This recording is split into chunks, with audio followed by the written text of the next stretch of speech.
Con el fin de resolver la problemática de la contaminación de los mantos acuíferos por el incorrecto desecho de grasas y aceites, se pretende generar, por medio de enzimas, un biodiesel que permita convertir estos productos de desecho en un producto energético que sea una alternativa a los combustibles fósiles que son altamente contaminantes. El biodiesel, que es definido como un combustible de origen biológico derivado de aceites vegetales que pueden ser tanto comestibles como no comestibles, usados o no usados, es un producto que se puede obtener mediante el uso de bioreactores enzimáticos, utilizando enzimas libres o inmovilizadas según sea el caso específico, dependiendo del tipo de aceite a tratar y por lo tanto de la enzima a utilizar. Diversos estudios han demostrado que la producción de biodiesel es posible gracias a diversos procesos como la transesterificación enzimática de aceites provenientes de residuos de la industria alimentaria, por lo que esta será la estrategia biotecnológica que se utilizará para resolver la problemática ambiental que se está planteando. Esta estrategia biotecnológica dará como producto principal un biodiesel, que tiene diversas aplicaciones en el ámbito energético. Este combustible puede ser utilizado en la mayoría de los motores diésel sin la necesidad de realizar alguna modificación. El biodiesel a su vez es un combustible que tiene un aporte energético muy similar al diésel convencional, aportando el combustible biológico 32.971 kJ por litro frente a los 35.954 kJ por litro que aporta el diésel convencional, es decir, tan solo un 8.3% menos que el combustible de origen fósil, por lo que se puede decir que la eficiencia energética del biodiesel es adecuada y por lo tanto su rendimiento en los motores va a ser muy similar a la del combustible fósil. Sin embargo, su impacto ambiental va a ser considerablemente menor. Entre los usos más relevantes del biodiesel, además de su uso en el sector del transporte, se puede utilizar para generar energía eléctrica en lugares donde el consumo energético es elevado, por ejemplo en escuelas, hospitales, entre otros. Adicional al sector energético, el biodiesel puede ser utilizado como un disolvente industrial para la limpieza del metal, lo que es beneficioso por su nula toxicidad, o también como sustituto a productos tóxicos que se utilizan para retirar pinturas y adhesivos. La metodología necesaria para la producción del biodiesel requiere un proceso de transesterificación, consistente en la conversión de grasas y aceites en biodiesel y en glicerina, que es un coproducto. Para este proceso, el aceite reacciona con un agente acilante, que es un alcohol de cadena corta, usualmente metanol, en una proporción 10:1 respectivamente, y esto solo ocurre en la presencia de un catalizador, mismo que puede ser una enzima.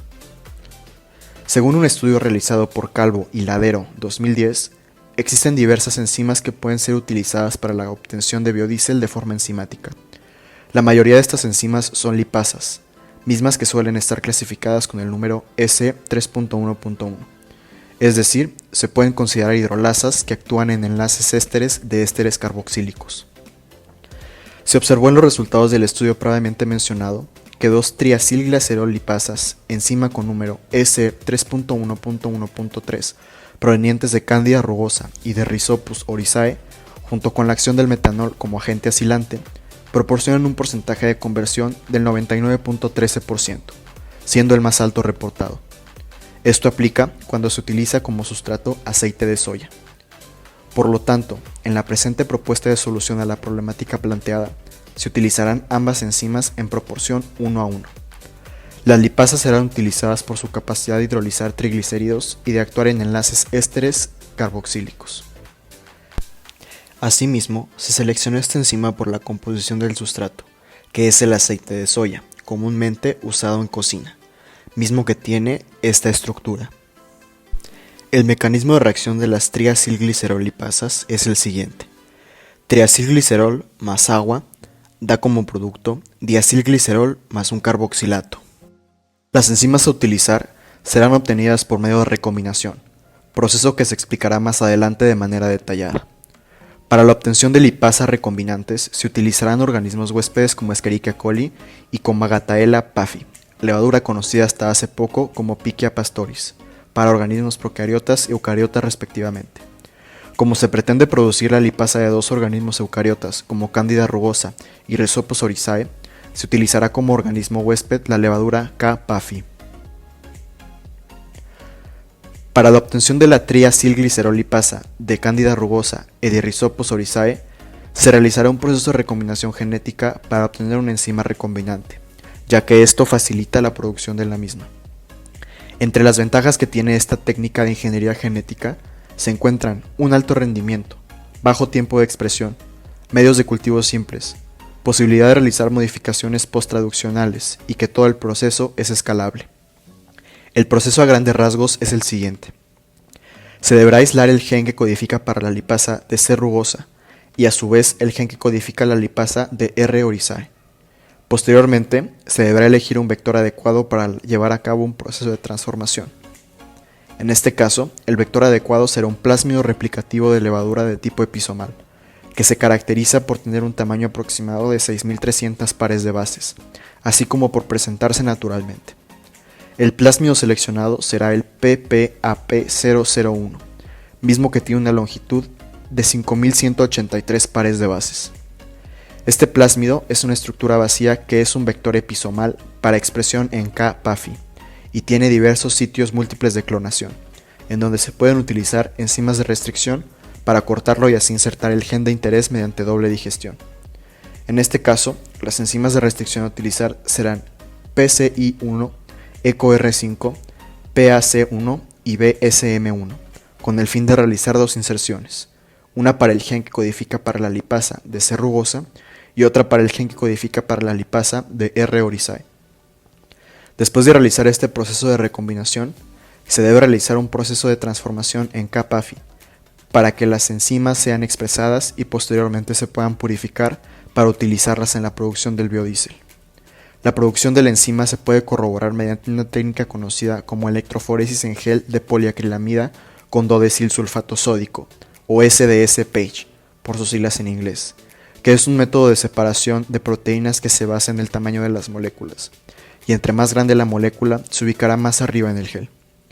Para verificar el tamaño de la proteína, se coloca un marcador molecular en una de las líneas del gel, mismas que tienen un tamaño definido. Por lo tanto, el resultado del SDS-PAGE para la lipasa de interés será de la siguiente manera, ya que esta enzima tiene un peso molecular aproximado de entre 45 y 50 kilodalton. Este resultado confirma que se ha producido exitosamente la enzima recombinante y que se puede proceder a su uso en el bioreactor para poder producir el biodiesel. Un estudio llevado a cabo en 2008 por Susan Graslund y sus colegas indica que el mejor método para la purificación de proteínas recombinantes es la cromatografía de afinidad con metal inmovilizado. Esta técnica se basa en el principio de que las proteínas tienen una afinidad por ciertos iones metálicos, teniendo como ventaja su alta especificidad, además del control de la adhesión de las proteínas a la columna. Este método es bastante confiable y replicable en microorganismos como Escherichia coli, Comagatella paphi, células de insectos, entre otros. Para el proceso es necesario lisar la bacteria, ya sea por métodos mecánicos a altas presiones o por congelar y descongelado con lisosimas. El buffer para llevar a cabo este procedimiento es crucial, puesto que debe promover la solubilidad y estabilidad de la proteína, tener una fuerza iónica alta y que no contribuya a su oxidación. Los buffers más utilizados son el EPES y trisfosfato. Una vez aisladas las proteínas en la columna, se realiza una separación adicional en un gel para tener una mayor concentración de la enzima final. Usamos la adsorción como técnica de inmovilización para evitar la pérdida de la enzima libre. En la adsorción, la enzima se une a un soporte sin funcionalizar mediante interacciones iónicas, fuerzas de Van der Waals y por puentes de hidrógeno. Los principales factores que influyen en la adsorción son el pH del medio, controla el número y la naturaleza de las cargas que presenta la superficie de la proteína y del sólido, la fuerza iónica, que al aumentar la fuerza iónica se produce la desorción de la enzima, ya que los iones inorgánicos se unen con más fuerza al soporte que la proteína. El diámetro del poro. Este debe ser aproximadamente 2 veces el tamaño del eje mayor de la enzima. Y la presencia de iones que actúan como cofactor de la enzima, ya que pueden incrementar la carga enzimática del derivado. Como principales ventajas de este método destacan su preparación sencilla, su bajo costo, no hay cambios de especificidad enzimática y los derivados son estables en medios de trabajo con bajo contenido de agua. Los inconvenientes de la adsorción son principalmente la optimización de las variables que controlan la adsorción, los derivados obtenidos son poco estables desde el punto de vista mecánico y la unión al soporte es débil. Un variante dentro de la técnica de la adsorción consiste en emplear resinas de intercambio iónico. los cuales contienen grupos funcionales y contraiones móviles. Estos contraiones se pueden intercambiar reversiblemente por otros iones de la misma carga, sin que se produzcan cambios en la matriz insoluble. A menudo, la movilización altera significativamente el comportamiento de las enzimas. En primer lugar, se producen cambios en su estabilidad. En segundo lugar, la enzima inmovilizada es un sistema heterogéneo en el cual todos los componentes que intervienen en el proceso, como el pH, los sustratos, los productos, los inhibidores, los cofactores, los activadores, etc., se encuentran en interfase, en el medio de reacción en la fase constituida por el soporte con la enzima. Como consecuencia, la actividad enzimática se ve afectada por efectos de tipo difusional, estérico y del microentorno. Tras una inmovilización, la actividad de la enzima puede disminuir, incluso perderse por diversas razones. Si pierde totalmente la actividad enzimática, puede ser debido a que la unión al soporte se produce de tal forma que el paso del sustrato al centro activo está impedido, a que los grupos reactivos del soporte reaccionan con algún aminoácido que forme parte del centro activo o que sea esencial para la actividad catalítica de la enzima, a que la inmovilización puede originar un cambio conformacional que da lugar a una forma inactiva y a que las condiciones experimentales del proceso causan la desnaturalización o desactivación de la enzima. Si la pérdida de actividad no es total después de la inmovilización, los cambios se deberán principalmente a efectos difusionales, electrostáticos, estéricos y del microentorno. En los efectos disfuncionales, como consecuencia de la inmovilización, la difusión de los sustratos hacia el centro activo de la enzima puede estar impedida por resistencia de tipo externa e interna. En las resistencias difusionales externas, si el soporte es insoluble en el medio de reacción, el sustrato deberá atravesar la película líquida estacionaria, también llamada capa de Nernst, que rodea al soporte. En las proximidades de un soporte no cargado, la concentración de sustrato es menor que el resto de la disolución, puesto que existe un gradiente de concentración a través de la zona de difusión. Por tanto, los valores de Km para las enzimas inmovilizadas siempre serán aparentes. También en las resistencias difusionales internas, debido a que los sustratos tienen que atravesar el interior del gel o la microcápsula, fibra o poro del soporte donde se encuentra la enzima inmovilizada, existen diversas maneras de minimizar estos efectos difusionales, como por ejemplo, disminuir el tamaño del biocatalizador, aumentar la concentración del sustrato, incrementar la agitación o el flujo en el reactor, etc. Con estas medidas se consigue reducir el grosor de la capa de Nernst y como consecuencia el valor de Km disminuye. Los efectos electrostáticos entre el suelo y el soporte es otro de los factores, de tal manera que si tienen la misma carga existe una repulsión mutua, mientras que si las cargas son opuestas hay atracción. Cuando el sustrato y el soporte tienen cargas opuestas, el valor de Km' aparente puede verse reducido hasta varias veces por debajo del obtenido en disolución. Se desarrolló una expresión matemática que permite calcular la actividad de las enzimas inmovilizadas, teniendo en cuenta tanto los factores de difusión como los electrostáticos. La expresión de Michaelis-Menten en este caso es la siguiente, que se puede ver en la diapositiva, donde X es igual al espesor de la capa de Nernst, D es el coeficiente de difusión, T es la temperatura, Z es la valencia del sustrato, F es constante de Faraday, R es la constante universal de gases y V es la gradiente de potencial en el soporte. Se puede disminuir el valor de Km' variando tanto el término de difusión como el término electrostático. En el primer caso, la disminución del valor de Km' se consigue al disminuir el tamaño del soporte, con lo que disminuye el término X también, o al aumentar el flujo o la agitación. En el término electrostático, si Z y V tienen el mismo signo, es decir, si el soporte y el sustrato tienen la misma carga, el término electrostático es menor de 1 y el Km' aumenta. Si tienen cargas opuestas, la Km' disminuye. Si no poseen cargas, Km' solo dependerá del término de difusión. Otros impedimentos que pueden ser como el estérico o el tamaño del sustrato. En un principio, cualquier enzima puede ser inmovilizada sin que haya una pérdida apreciable de su actividad. Este hecho suele ser válido en el caso de que el sustrato sea de bajo peso molecular, pero si se trata de sustratos con pesos moleculares elevados, la actividad de la enzima inmovilizada disminuye drásticamente. Por ejemplo, muchas hidrolasas unidas covalentemente a soportes sólidos, a pesar de que son muy activas frente a sus sustratos pequeños, muestran una actividad muy baja hacia proteínas. Este efecto estérico se puede evitar mediante la inmovilización covalente a través de un brazo espaciador enzima-soporte más largo. Y por último, los efectos en el microentorno. La enzima inmovilizada se encuentra en un entorno diferente al habitual, especialmente cuando el soporte tiene grupos cargados eléctricamente. El efecto observado suele ser un desplazamiento en el valor del pH óptimo de la catálisis enzimática, y muchas veces un ensanchamiento en el intervalo del pH en el cual la enzima puede actuar. Por ejemplo, una enzima unida a un soporte cargado negativamente tendrá en su microentorno una concentración mayor de hidrogeniones que en el medio de reacción. Como resultado, la enzima inmovilizada será más activa a un pH más alcalino. La enzima sería más activa a pHs más ácidos si estuviera unida a un soporte cargado positivamente. Los reactores de alimentación continua o flujo continuo suelen utilizarse con enzimas inmovilizadas, que pueden estar empaquetadas en una fase sólida o en inglés Packed Bed Flow Reactor, o mantenerse en un estado fluido que en inglés sería Fluid Side Bed Flow Reactor, y son empleados en procesos a gran escala ya que son productivos y económicos en su funcionamiento. Las pérdidas de enzimas son menores y la producción es continua y no hay necesidad de vaciarlos y rellenarlos periódicamente.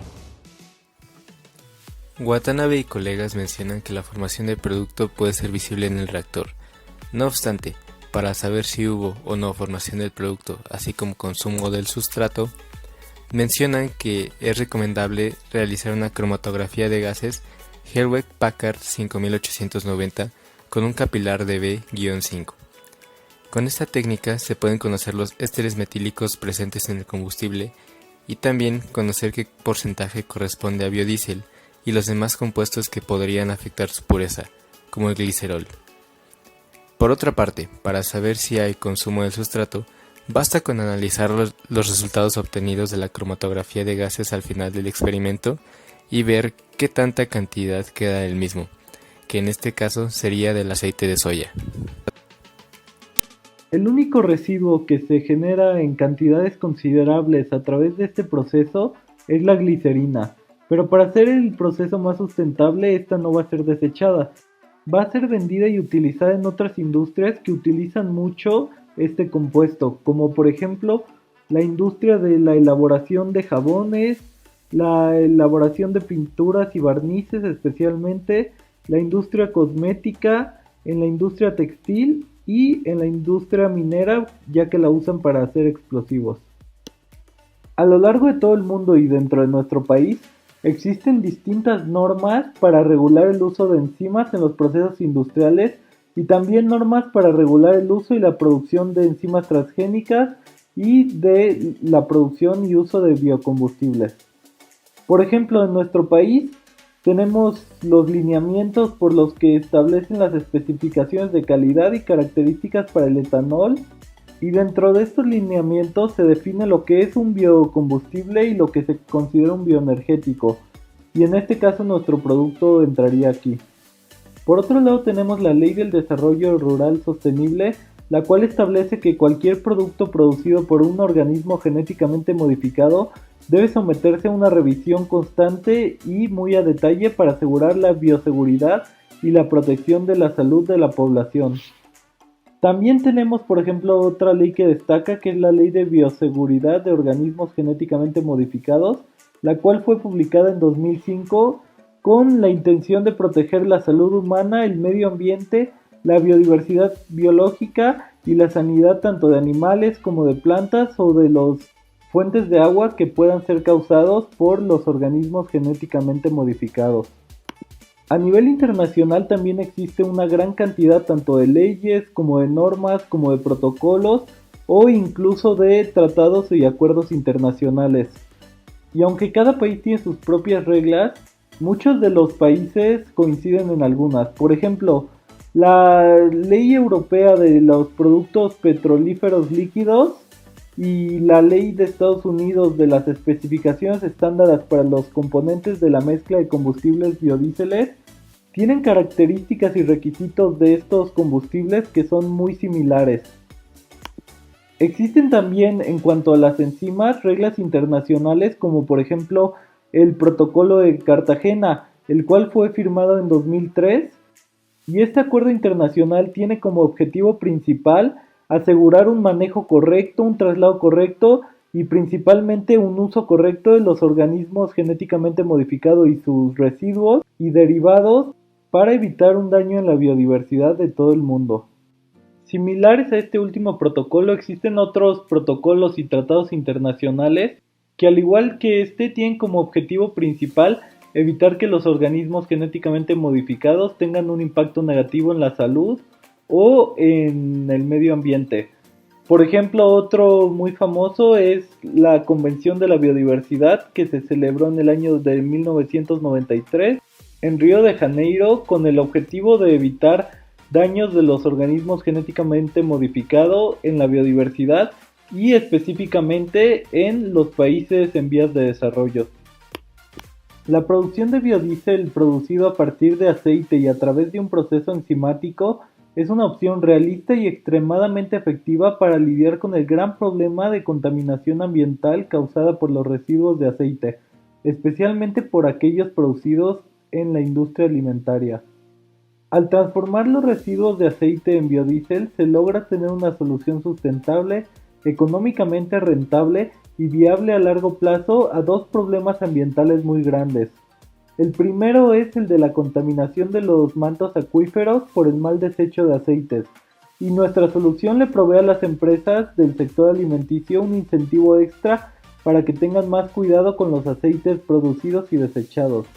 El segundo problema ambiental que se puede mitigar con esta propuesta es la contaminación causada por el uso y por la producción y extracción de combustibles fósiles, ya que este biodiesel, que es sustentable, puede reemplazarlos como una alternativa mucho más sostenible y menos contaminante.